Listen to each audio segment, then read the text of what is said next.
You and I with Rashmi Shetty is a simple attempt of bringing in stories of people you and I can draw inspiration from. Ordinary folks, extraordinary lives. Their uniqueness and individuality that make them interesting to talk to and to listen to. A reaffirmation of the fact, open your eyes wider. The world is far more beautiful when we acknowledge the presence of both you and I.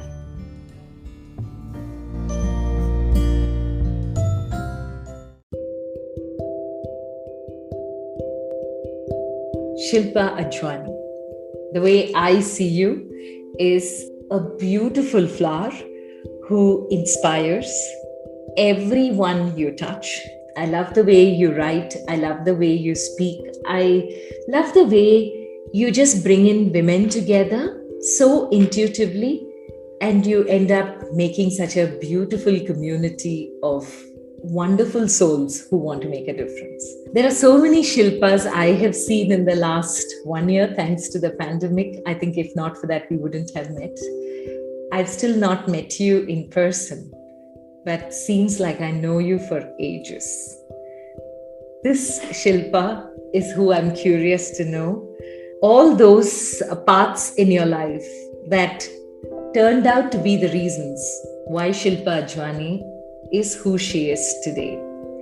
Inspiring, beautiful, powerful, and a wonderful bundle of energy. A very warm welcome to this podcast, Shilpa. Before we go into your current journey, I'd like you to take us a couple of steps back into your upbringing, your childhood, whatever you can remember, which has shaped you to who you are today. Thank you, Rashmi, firstly, for this beautiful introduction. I can just keep listening to everything you say, and it's always from the heart. It's so pure and it's so authentic that's how I know you, Rashmi. And that's why it's a pleasure, an absolute pleasure to be on You and I as a guest today. I have seen this baby being conceived and now in its true, beautiful form coming to the world and bringing fantastic conversations to everyone whose life you touch, Rashmi. And today, I think it's my turn to go down memory lane together with you. So it's an absolute pleasure, and it's a long journey, but I would definitely want to go there and share those little parts of myself that perhaps many don't know, and share some things only on You and I, which I have perhaps never shared with anyone before. So that's to honor you, Rashmi, and what you bring to the world too. Thank you, Shri. So I was born and brought up in Delhi. I have the privilege of having beautiful souls as my parents, both of whom, my mother and my father, whom I look up to, and I think they have shaped me by simply being who they have been. There has never been an attempt to make an artificial effort to create a child of their dreams. But what I learned about parenting from them was that it's a privilege to have a soul born into you, from you, coming into the world. And once you realize that what a privilege it is, then just move away and let the soul breathe, let the soul live, let the soul thrive, all at the same time ensuring that the soul is safe on this earth. And that's what parents do beautifully, and mine did too. I must be one of the most blessed souls on this planet, Rashmi, because to have parents like that who have always trusted you, believed in you, encouraged you, inspired you to be your own self. I think that's where I learned how to just be comfortable in my own skin from a very, very young age. I had absolutely no pressure to be compared with someone else, to be like someone else, to be someone they wanted me to be. And the more they discovered that I was taking this as, which is, something which is a privilege, which is a responsibility, and I was not misusing the immense freedom given to me, I think the more their trust increased, and they just were happy to watch from a distance, taking me my life's biggest decisions and being supporters. And my mother, I would particularly like to speak about her because there's so much, daughters learn about mothers as they keep growing. So I think in every decade of my life, I have new and new appreciation emerging for my own mother. She is someone who was a double MA in the 60s, someone who was ambitious, wanted to make a career, very capable of doing that. At the same time, a person who has such immense compassion for every living being around her, someone who genuinely feels happy and proud to see others thriving. I always have seen that side of her. And if I can do even the slightest little bit to be like her in that sense, I think my life's purpose would be lived beautifully. So I saw her as someone who had that spark, that ambition. And yet when I was born, she completely changed herself. She decided that as a mother, she wanted to be a mother. She didn't want to leave her child with a nanny. And she went that extra mile to just, be a mom, so caring, so loving, and so nurturing that she perhaps forgot her own dreams in the process. She's someone who could have made a wonderful career today. And as I grew up and I understood the importance of the sacrifice that she had made, and she gets upset when I say it's been a sacrifice, but I think it has been one. I think, I decided that when I'm going to start working and I'm going to be a professional and have an opportunity to make a contribution, I would do that for both of us. Right.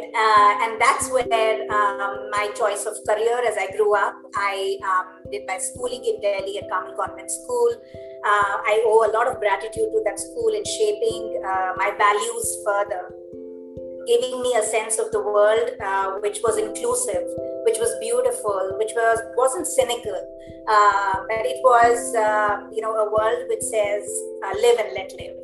And to me, that till today is what I truly believe in. So, after my family, both my parents, it was my school, I think, who created that foundation, a very rich foundation, which allowed me to be myself and to further see big dreams and believe that I could make a difference to this world. So with those dreams, I was about to realize my dream of becoming a cancer specialist. I had taken up science in school.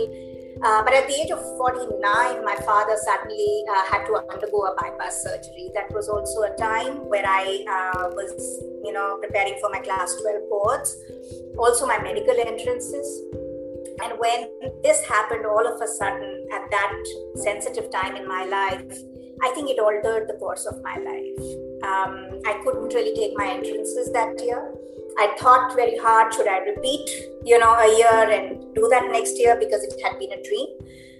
But at the same time, since I scored very well in my class 12, I had opportunities to explore other courses that opened up. And one of them was economics honors at Lady Shri Ram College. At that point in time, I only had heard that it was extremely difficult for anybody to get into economics, especially at Lady Shri Ram. It was difficult to make, even to forget the first and the second list, even the third list. Since I was a science student, they would even deduct some percentage if they were to admit me there. I almost felt that why bother even applying and getting a rejection? But again, it was my mom who said, come on, if it's so prestigious, you are intrigued by it, at least try. What will happen? You will not get accepted. So I said, all right, let's go. And to my surprise, because of my percentage, even after they deducted my marks, I was still able to make it to the first list. I had never studied economics before. I suddenly saw a whole world opening up, and I said, this is a crazy choice. I don't know the E of the word economics. And there are all these students who've studied it before, and I'm going to be sitting in the same class in extremely inspiring company, the teachers, the professors, amazing faculty over there. I said, what if I don't fit? And then I said, well, I can't be living my life feeling scared. if I've taken this big leap of faith and I have my parents' blessings, I think everything is possible. So I said, let's do this. And I don't think I ever looked back, Rashmi. In my third year of college, I actually fought for elections and became the president of the Economics Association. So for that girl who was just so scared to even enter the college, forget the course, to do that was, I think, a big validation that if you show courage and you don't lose hope and you are prepared to work hard, everything is possible. And the lady I, took over as the president of the Economics Association from was none other than our IMF chief today, Dr. Geeta Gopinath. And she said, I still remember, I'm so glad that it is you coming after me. Keep it amazing. And I think, I never looked back after that. I was on a different trajectory in life, very far away from the medical profession. But I said there could be many ways to contribute to the world. And this would be my contribution. Let's see where life takes us. And then I ended up making a corporate career, being a leader, as I saw in my eyes. But to the world, I think I was a woman leader all these years, till that term sort of hit home for me one day. And then I started to realize, oh my God, I'm the only woman many times, forget the boardroom, but even on early morning flights. And to make a career some, 25, 30 years ago meant that you were one amongst the many men who were out there. I didn't stop dreaming. I don't think I was over-ambitious or aggressive. I just played my game the way I knew how to do it. And I think God was kind. And I like to think I've been successful. I like to think I've been honest and genuine in my commitment to all the organizations I've had the privilege of serving. And I've worked with some beautiful people from whom I learned so much. And after almost more than 25 years in the corporate world, my last assignment being that of managing director for Tupperware brands in India, I wanted to give back in another way. So I turned entrepreneur, started my own strategy consulting firm, Uno Mantra, in 2019. And 2020, I started Shri Mantra, a community of women-led coaching and consulting businesses.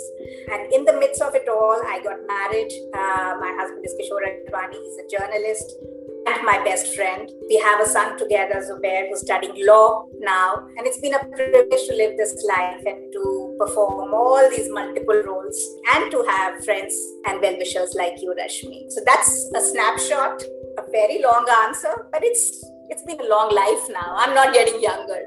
So thank you for patiently listening, Mia. Life is kind when you are kind. Somewhere I believe that life is a reflection of who you are and what you give life, that you get back from life.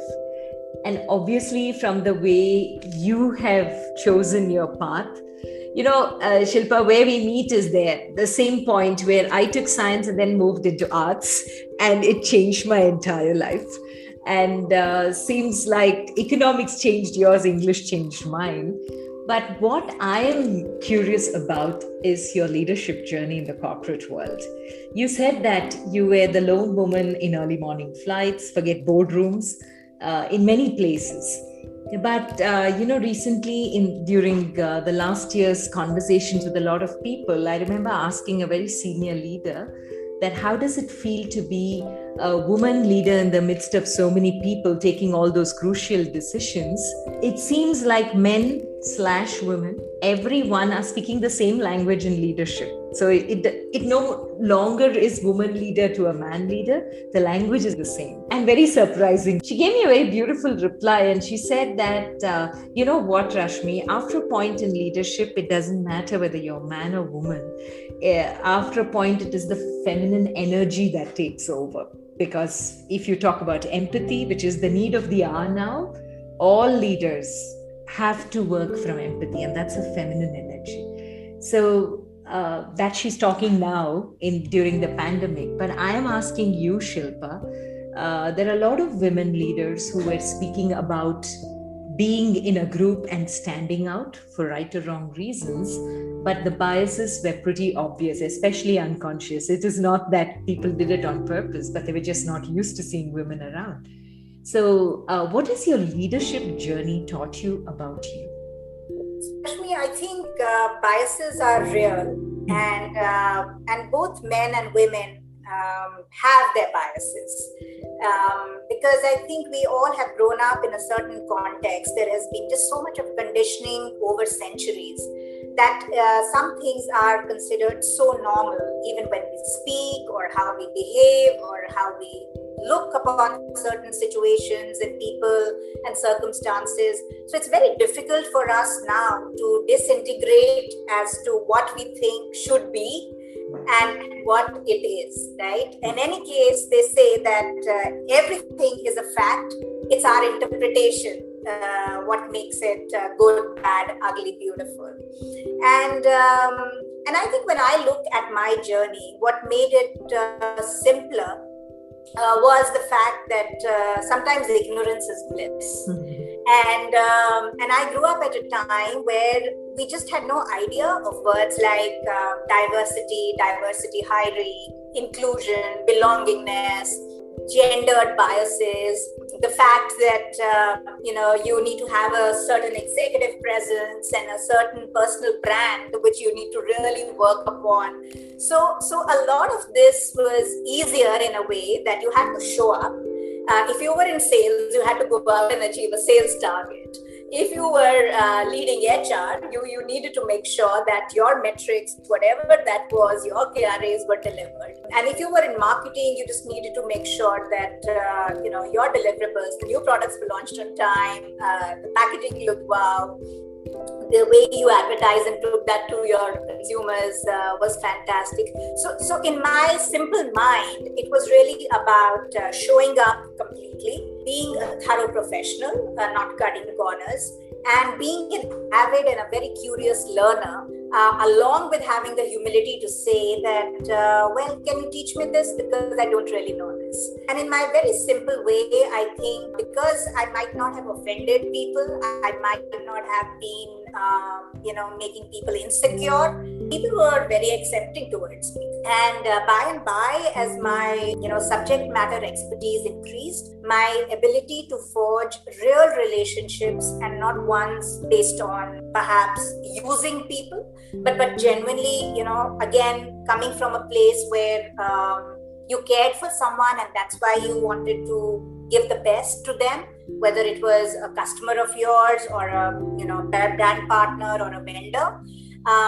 And that's where I think my family values helped me, because I grew up seeing equality. I grew up seeing acceptance and respect for everyone around. And those things came naturally. And I think, that exactly was the way I treated everybody around me, the way I wanted them to treat me.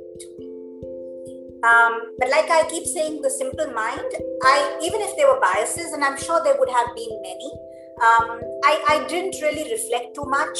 I always looked or tended to look within rather than outside. That if I was bypassed for this opportunity, what could have been missing, when the position opened up? Rather than going on a witch hunt and saying, why did they not consider me? They are showing bias. They are unfair. I've done such hard work and they don't respect it. So even though I didn't have an official mentor or a sponsor within the organizations I worked, that forced me to be very independent in becoming a great self-critic, as well as someone who always was wanting to do better, know more, ask questions, all of those things, which I think are very, very useful. So in the early days, sometimes it's nice not to overthink biases, but to really spend and invest a lot of time learning, upping your game, and really being an expert at what you do. Right? But at the same time, as I started to move towards more senior roles, that's where the biases started becoming more pronounced, because that's where people are most insecure, I guess. That's where there's always a clamor for that, the royal chair in every office. And that's where perceptions make a lot of difference. So what hurt me at that time perhaps was that I had this brand which I never consciously created. But today, as I talk to all younger women and I tell them about building their personal brand intentionally, I do that with such force and such conviction, because I saw that if I wasn't building a personal brand, people chose to brand me the way they might have wanted to. So there was nothing wrong in the adjectives they used. When she's very nice, she's so kind. Oh, our business partners, everybody loves her. She's so responsible. Give her some challenge and you are very sure that Shilpa will deliver. Oh, she's available 24 hours. She's so committed, right? Oh, it seems like it's her baby, it's her company. It doesn't even feel like she's doing a job. So all these were wonderful things, and I always looked at these as very, very positive validations for all the hard work and my passion for my job. But when it came to really getting the leadership positions, at the time when I thought I had started to deserve them, and I started to also get bypassed, and that too not because of other internal candidates who were, brought up to those positions, but outside hires who neither had cultural affinity to our organization and perhaps lacked even the experience at times. That's where I felt that yes, there is a level of disrespect for what one has put in, what one means to the organization. And then I felt that there was a disconnect between all the appreciation and all the praise and not getting the position which everybody felt one was deserving to receive. So I think that's what started to make me more conscious of the fact that it's not a level playing field. You have to still always take accountability for where your career goes and how your life shapes up. And I think that really, was something which to then look at other opportunities, not be close to seizing opportunities when they came by, not be just blindly loyal to an organization, but also look at what would help me achieve my highest version. What would help me get that gratification and fulfillment, which then would help me to serve those who I was serving even better, right? Because if you operate in a toxic environment for too long, you will suffer, and so will people around you. And I think I learned that lesson, that sometimes it's best to remove yourself from these situations if you can't change them. Sometimes you've got to fight it out and do everything possible, because you don't do it just for yourself. You start doing it for all the generations who come after you. And I think I was, in that sense, a positive influence. There were many women who really moved up the corporate ladder, starting off as juniors, stayed on with organizations, got promoted several times. And I became a natural mentor and coach to many, many of them. And they took solace in the fact that, Shilpa went on a maternity. She came back. She took on tough roles. She took on roles which required field travel, extensive domestic and international travel, while having a baby who was born premature. She started traveling so very quickly. She was able to get support from family. And that's why I say I'm blessed. Husband, in-laws, parents. It takes a village to also, bring up a working woman and make sure she survives in the corporate world, not just her baby. So they did that to my baby, and they did that to me as well. And that gave me the wings to fly and just make sure that I become that role model to other women, so that they don't give up on their dreams. They don't think it is unnecessarily hard and women can't achieve it. And they need to see me as someone who can lead an organization one day. So more than me, it became about, again, a lot of others who by then I started to understand were looking up to me. And that's where, when I became a managing director, you can't imagine how many men and how many women were more happy than I was when they said, well deserved, you should have got it long years back. So yeah, certainly not easy. But I think if you continue to take responsibility and lead with confidence yourself and others around you, the journey definitely is exciting, and it is worth it as well. Beautifully put, Shilpa. While you were talking about how people started looking up to you as a role model, and you need a village to raise a working woman. I've only heard a child. So I love this definition of why you need that community with you, behind you, holding you, to give that part your wings. When it came to role models, talking about it, who was yours? Because you said at that time there were not too many mentors around you. So, who was your role model in the workspace, in the space that you were operating? Were there pieces you were picking from everyone around you, noticing that, okay, this lesson from this person I can pick? And I'm sure you must have had your lows as well, as much as the highs. What was it that boosted you, like during your lowest lows, to push you up? Because after a point, it's not the external world. Like you said some time back, it's who you are internally that kind of molds you and helps you bloom.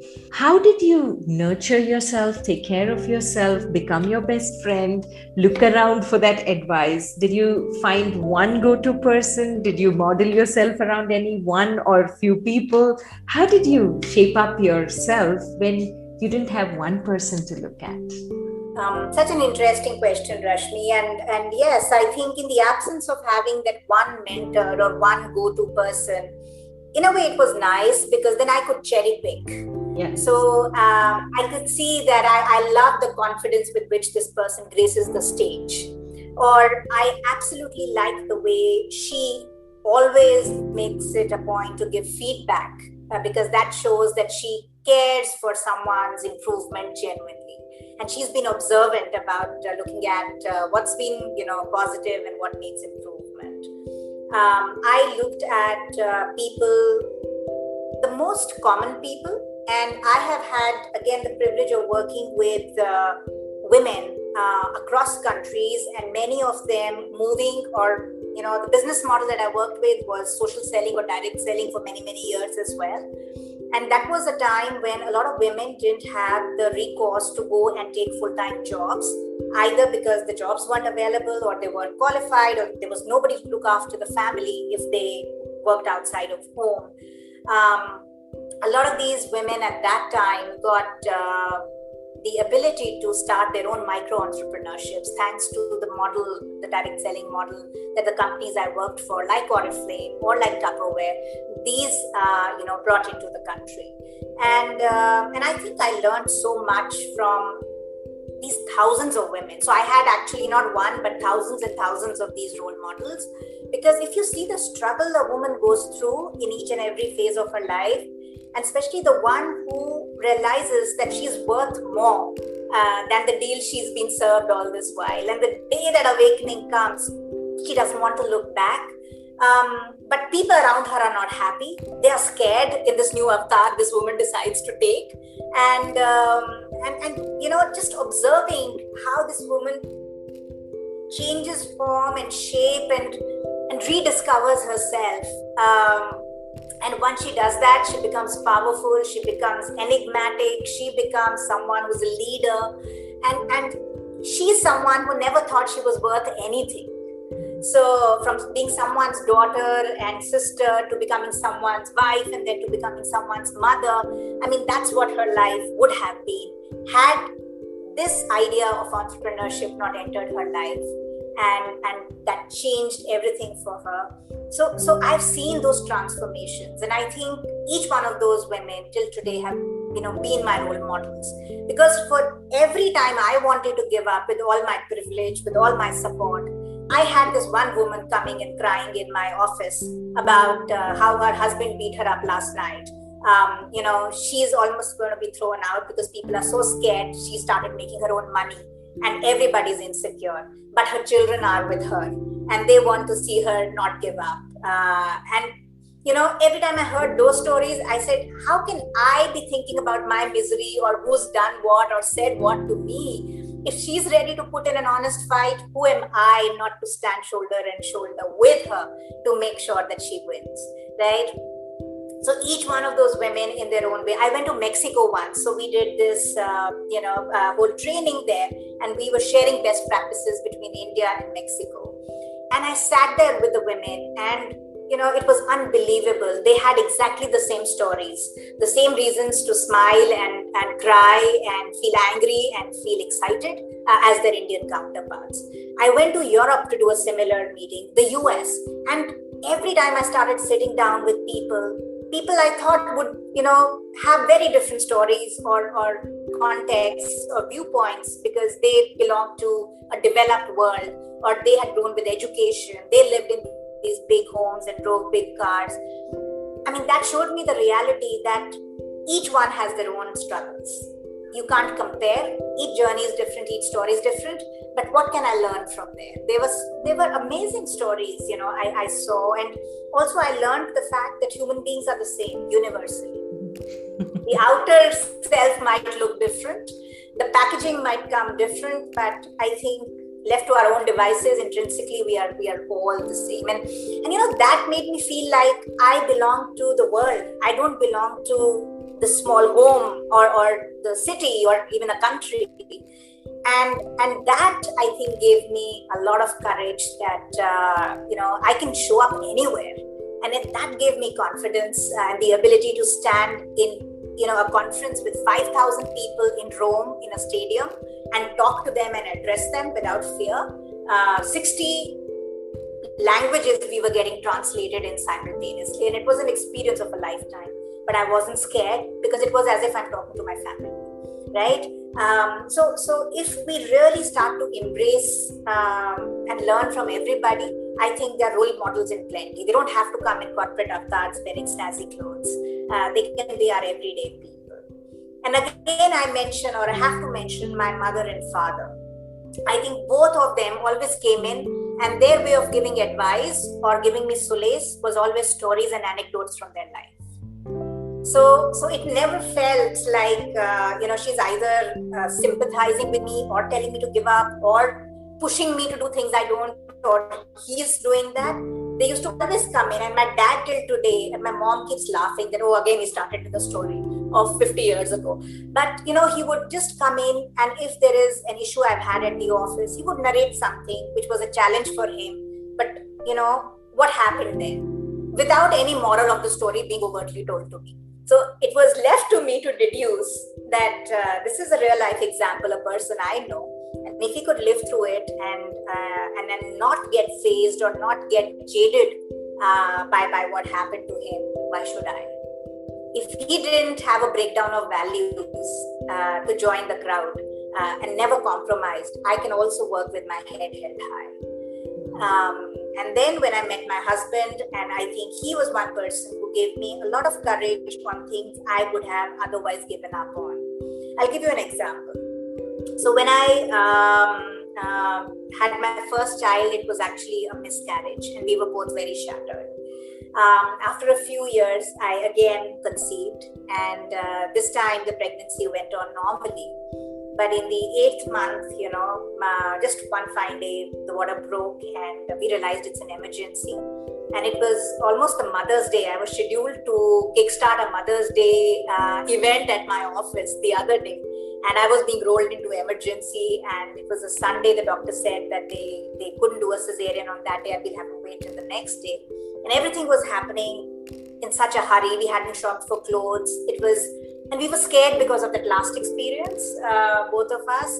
And I was like, God, please, not this time, and let everything be okay. And everything turned out okay. We were blessed with Zubair, a baby boy, and we named him in the hospital itself. We hadn't thought of boy names. My husband wanted a girl, so so everything was happening on the go. But what we realized was that dealing with a premature baby could be very sensitive, especially when we saw him the first time, tubed up in that little ICU. My heart broke, and I just wasn't ready for this at all. And that was also a time, and they always say that the woman's biological clock moves in opposite direction to her corporate promotional clock, right? So that was also the time where I had started taking on fairly senior roles. I had a team, responsibility, and we were in a business that was struggling, and that put more pressure back on me as well. And this was the scenario. So you have a preterm baby, and you have a struggling business to go back to. And a boss who's getting just very nervous with even just a 2-month absence of yours. So I think by the second month, I started getting calls first to inquire how I was, and then they got more desperate because there was a real emergency in our east office, Kolkata, and then it just came up that I needed to fly there. Nobody else could do what had to be done, or we lose that business. It was getting out of hand, and I had the biggest predicament of my life. And then at this time you have these existential questions on why am I doing this? What's more important? Look what your own mother did for you. And what are you even thinking of, leaving this little child with whom, for what? What if something happens to him? To go save a branch from disaster in your corporate, And I said, since I won't be able to do justice, the best is I should leave and exit the corporate world for now, take a sabbatical, and we'll see whatever happens. And my husband, I said, when he come back, I'm going to tell him of my decision that, I can't do both these things because, it's just not possible. And when he came back, he's a sensible guy. He heard me out, no response that night. But after a couple of days, he sat me down and he said that, you know what, we've been very lucky. Zubair's a blessing in our life. And like all other children, even if it's preterm, he started to do better. He started to gain weight. And you're a good mom. So like all other children, he'll grow up. And he'll go to school. And when he'll go to school, you'll have a lot of hours on your hand. You're not the types who will sit idle. So what are the options? Maybe you could give some tuitions, or maybe he started teasing me with things which he knows I absolutely wouldn't even dream of doing. And he knew also how torn I was because I was getting all these calls from the office, and part of me also wanted to go and help. And then when he really sat me down, he showed me the picture that after a few years, it actually will not get tougher, it will get easier. He said, we will get help. He said, I'm around. So, and what if you give up and you regret for the rest of your life? Will that help you become a good mom? Or will you blame the child for taking away your identity in a way from you? Right? He says being a mother is a great identity, but nobody will take that away ever. But what if you also can be this? What about all those kids? You call them your kids in the office. What about all of them? Will you just leave them? And when somebody talks to you like that, I think it's quite sensible, and I thought through it. The next thing I know, in a few days from that time, I was flying to Kolkata, and I was crying on that flight because it was just so difficult. I was crying on my way back, and but I did fabulously well when I was there in that office to help the team out there. We got that business back. It became one of the best performing branches in the years to come. I was just so proud when I, after a few years, looked at Zubair and I looked at that business. Both were thriving. So that really told me the importance of having support at home at the right time. Having friends who you can go to and who will think about you, knowing you, and will not impose what they want of you, but they know you and they know what will make you happy.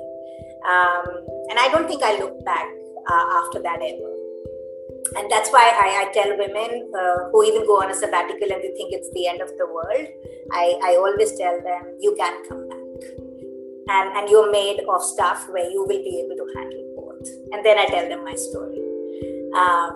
And always the answer is, Shilpa, if you can and you could, then we can too. So then my purpose is fulfilled, and I always remember to thank my husband silently. So he doesn't know till today that I owe this to him, but I really do. So just wanted to share this, with you today, Rashmi. Thank you so much, because these moments of life are so important for us to revisit when we look at our own dots that we have been creating without knowing the pattern that is emerging. And there's so many pieces of you that you just laid down there, Shilpa, in the journey as you're taking me along. You spoke about Shilpa, who moved into Lady Shri Ram, Shilpa, who became a leader, the president, and then Shilpa, who went into the corporate world, Shilpa, who made a good name for herself, was nice to everyone, everywhere got good adjectives describing her, but suddenly realized she was not getting what was due and had to make herself visible to get all of those and make sure that she's assertively present. And then the role models that you picked up where these amazing women who you call micro entrepreneurs, and I think what you spoke about them, Tupperware Oriflame is synonymous with bringing an entrepreneur and every woman out. And I remember the presentations that were there in the apartments that I was living in, where the women would do the presentation. I would be like, they so much believe in what they're talking, and there's so much of commitment and passion, whether it is the Oriflame shade or the Tupperware that they are selling. Obviously, there's something behind it. So when I associate you with women, for me, the two pictures that come in mind are the beautiful marketing model that worked with both Oriflame and Tupperware. How are you so sure that this is going to be wholeheartedly accepted by women? Because India at that point did have women who were homemakers, who were very ambitious to come out. And this meant you have to talk, you have to go to presentations, get women together, decision makers, and most of the homes, the decision makers were the men. So how did you root the whole thing? How did you know this is going to work? What were the biggest pitfalls and what made it work for you that you had a sure shot, successful model on hand? I think both these companies, if we in particular, and I'm so happy you are aware about how the model works, both at Oriflame and Tupperware. I think the purpose for these organizations was just so clear. They weren't selling lipsticks or they weren't selling lunches, right, and containers. What they were, empowering women to do was to dream and to have a way to fulfill those dreams. And they said, everybody is welcome. Doesn't matter who you are, what's your background, where you live, how many people you know or don't know. You come, you explore this for yourself, and you treat this opportunity like water. So like water, would look different in this glass. If I have a big container, it would take that shape. If I put it in a big tank, it would take that shape too. So was the opportunity provided by these organizations and many more like them as well, who really can customize this basis who's accepting that opportunity for herself. So if you want to really do this, we used to say you can do this spare time, part-time or full-time. Right? And all the options were available. So I think women loved the idea of exploring something which didn't require a lot of expertise, which didn't require upfront a lot of money pumped into it, which allowed them to explore the company of other women and understand how this would work by looking at other very regular, everyday women like themselves. And at the same time, it inspired them to get out of their comfort zones and learn how to speak with confidence, how to express what was going on in their hearts, how to be able to convince someone with confidence to close that and to either have them as a consumer or to even have them as a partner in their team. And I was fascinated actually. I mean, and that's what has made me a lifelong learner of psychology as a subject, because I could see how powerful human dynamics can be. When you start bringing people together, the moment there is positive role modeling, there is encouragement and recognition, and women start to find their place, their identity. And when we did a survey, Rashmi, it was surprising for all of us. We thought people would join this opportunity and stay here for the money, or for the foreign trips they were getting, or for the discount on the products that they were enjoying. Actually, all those things came much later. The first factors that were, coming out in survey after survey was, the first was, I want my own identity. I want to understand who am I? Who am I? The next is that, do I really make a difference? Can I really make a difference? And then, of course, it was the economic empowerment, the financial freedom, and then the ability to give back to their families, not just in terms of love or the time or just cooking beautiful, excellent, tasty meals, keeping the house clean, but to then take a part in taking important decisions like what will be the next home we will move into. How soon can we upgrade from this car to that car? Would the children be able to be ambitious about studying abroad, and can the mother be financing that education to college in the US? And many of them started to do that. And when these stories became real life testimonials, we didn't have to market anything. We didn't have to sell. And that's why perhaps you felt that, there's so much of passion, there's so much of belief. It's as if, people used to say, what do you give them to eat that they can, even in the sleep, talk like that? And we said, actually nothing. We just introduced them to themselves. And when they found that they could fall in love with themselves, they were beautiful people. They deserved that respect, and they could be achievers who deserved a recognition for their achievement. I think, they just easily got into that new role. And then women do that, don't they? And it became an extended part of who they were. But in terms of the pitfalls, there were very many. Everything from the products getting an acceptance in those days, because India had seen such little in terms of what was available out there to make life easier. We were still very, very price and value sensitive, very much so. Since women weren't earning, they weren't party to making decisions which meant cash transactions in the family, right? Most of them were living in joint families where it was not just the husband, but the mother-in-law as well, who had to be convinced. If the lady of the house had to move out to even attend a training or a presentation made by a friend, right? So everything was extraordinarily difficult for them in terms of getting support, in terms of getting comfort from the market, from the customers, because there was just so many questions they had. And it required so much effort and convincing ability. And remember, most of these women were not hardcore salespersons. So imagine the level of training it would have required, convincing them that they can do this, and then empowering them with confidence to actually go out and make it happen, while continuing to become a great mom, remain a great wife, make sure the home is not neglected. So I think those were all challenges, but where there is a will and where there's great intent and a sense of purpose, I think that's what kept us going and made all these wins happen for all of us too. Okay. And when and how did you conceive Uno Mantra?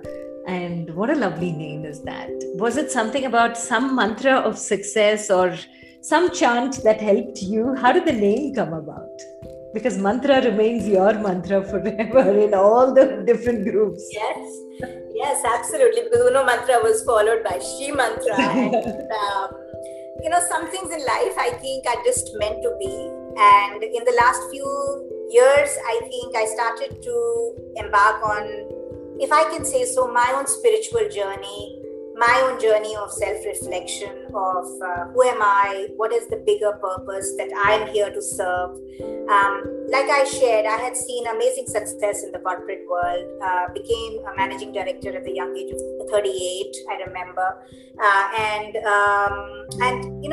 It seemed like I was living a dream. But at in one of my birthdays, I remember as I did celebrate, and once, the cake was cut and everything was over, it dawned on me that soon I will be 50. And what would I have achieved apart from being a successful corporate leader? And of course, a family person and a friend and all of that. I said there has to be a bigger contribution that I'm capable of making. I have worked with beautiful organizations, amazing leaders, people I have learned so much from. Can I curate all that experience and distill it in a way that could help me serve many more leaders, many more brands, many more organizations, many more communities, and support them in growing faster as well. And I think that really kickstarted the whole thought of becoming an entrepreneur. having my own strategy consulting and leadership advisory firm. So then I became clear that this is how I wanted to serve, because everything that I had learned, all my failures and all my successes, I wanted to openly share them with the leaders of tomorrow, the brands of tomorrow, the organizations of tomorrow, the communities that would come up of tomorrow. And I said, let me do my part in building iconic, memorable brands, whether they are leaders or they are organizations. And that's where Uno Mantra was conceived. I think with Uno Mantra, it just came like this. Perhaps it was always inside of me that I said, what do I do and who do I serve? And every time I want to be with my client, I want to always put them as the number one priority. And I always want them to become their best version, their Uno version. So that's how the Uno came in. And Mantra really for me then stood for strategy. That, how can I distill all my experience and give them the best way to become their number one version. So that really combined Uno and Mantra and became Uno Mantra, my strategy consulting firm. And from where did you get the idea of She Mantra, which is such a thriving community that I'm part of as well? But you have picked and chosen such amazing women who in turn have brought in other amazing women. It works on the same networking that you did with Tupperware and Oriflame. And it's all about women empowering other women and bringing them all in to form a community. It's so powerful. How did you get that idea, Shilpa?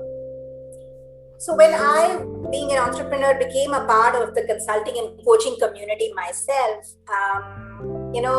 in the midst of the pandemic, I realized that as I was serving my clients, re-strategizing with them, many of them had to pivot to new ways of existing just for survival and even to thrive in the future. I mean, there was such an effort required. And at that time, the lockdown was suddenly announced. We were all left helter-skelter as to what next, what will happen. There was just so much of chaos and uncertainty and risk. As I was helping them, I said that these are people who've got the means. They can hire people like me. They can have access to other resources. They've got teams. But what about a lot of the women-led consulting and coaching businesses in the country, where all these women suddenly are in the midst of the lockdown? A lot of their business depended on just them going out, and they are their business, they are the product, they are the service, and here they are cleaning dishes and mopping the floors once again because there's absolutely no access to help any longer. And they are taking care as caregivers to the seniors and to the babies while trying to keep up their practice and their little companies afloat. I said, isn't this important that at this point in time, if there is a way we can all come together and, really form a collaborative community that can support each other, that can do things together, that can help us tide over this very difficult period in our lives and keep us positive, keep us going and true to our purpose, and open up new opportunities because it will be based on openness, transparency, authenticity, collaboration, friendship. I said, what if? And, when I thought about it, this idea just wouldn't leave me. And then some days I had my doubts, but why would women want to come? They don't even know me. And the ones who know me, I can help them in different ways. And then one day I said, but I think it is important to do this. And I said, I will do this with women I have never met. I don't know. But who knows? Like me, they might be needing a lot of support and friendship and opportunity. And I said, let me just start inviting. And that's where LinkedIn proved to be a blessing. I shortlisted what I felt would, really go with the purpose of She Mantra.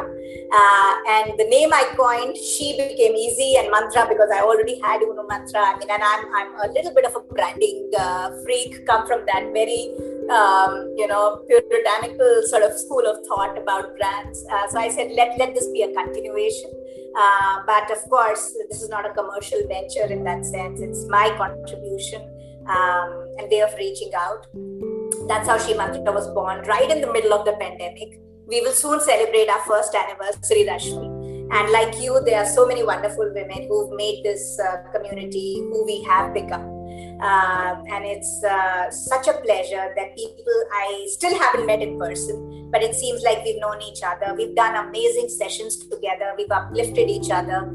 And today I'm even happy that we are seeing business collaborations happening between the Shri Mantrans, as we call ourselves now. So I used, yes, you're right, everything I learned from all the networking organizations, but put it to such good use to make real friends and explore the world together with them. Awesome, Shilpa. At this point, I'd really like to thank you for sharing those personal stories about that conversation with Kishore, the very special, vulnerable you with Zubair, the daughter Shilpa, the daughter-in-law who took help from the in-laws, and the leader Shilpa. So there were so many pieces of you that you shared here with me in the conversation. If I would ask you to look back, the 3 biggest takeaways life has taught you. So I think the first is really that every rejection is actually a redirection. And we don't know what we are meant to be or what life is meant to be. What we need to just do is have full faith and trust in the process and keep giving our best. And redirection always has led me to a better place than where I came from. So rejection always is a redirection. Let's just open our eyes and take it that way. So it just definitely helped me. The second is that, there are breakdowns in everybody's life. At least mine has not been picture perfect, and there have been highs and there have been deep lows, and there have been days I've been super and happy and inspiring, and there have been days where I've been lazy and boring and failing and stupid and all of that. Right? But I think, every time I feel that there's been a breakdown, just not taking yourself too seriously allows you to have a breakthrough. Because if you don't take yourself too seriously, you allow others to come in and help you. You are open to advice, how much ever you might hate it at that point in time. But, those who love you will find a way to find a way through you, and that gives you a breakthrough. So breakdowns are actually great moments of breakthroughs happening in life. And really the third is, if you do, though it's difficult, but if you can practice live and let live and stay true to that, you will find yourself in a world full of love, of acceptance, respect. Those who are meant for you will stay in life, and those who don't serve that purpose or perhaps don't have the same vibration, same energy, they'll go on their own. So you don't have to artificially kill people or abuse people or do all the things which actually take something away from you as a human being. It's not necessary. It eases out on its own. Just be conscious of what's happening and have the courage to live and let live without judging. So I'm still practicing that. I'm learning how to do it because it's so easy to judge. It is so difficult to forgive and just let people be. And ask Kishore, he will tell you that, double-faced. She's always judging me and she's always criticizing me. And look, nice sermons on a podcast with Lakshmi, but but husbands are like that. So in full judgment of Kishore, I will say that. So no, but I think it's him again who really allows me to always come back and reflect when I am judging, when I am not giving space, when I am taking control, which I'm a Leo, so I can just talk for myself right now and then say that sometimes you do get prone to say that I know the best. Yeah, when you live and let live and do that with good intentions, life is good. And it's a blessing. There are these moments in life when you have your friend as your husband, where you can make sure you can say this and still keep a straight face with him standing next to you and smiling. Totally. Shilpa, I had read this quote a very long time back. And today I found a woman who fits perfectly. And the quote goes like this: be the woman who fixes another woman's crown without telling the world it was crooked. And I think you fit in so perfectly for that description of how a woman can be so special.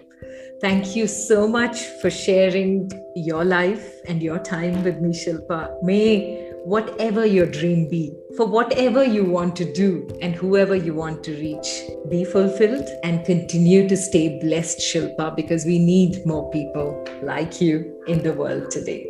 God bless you and thank you so very much. Stay blessed, Rashmi. More power to you and your Vani as well. Thank you so much, Shilpa.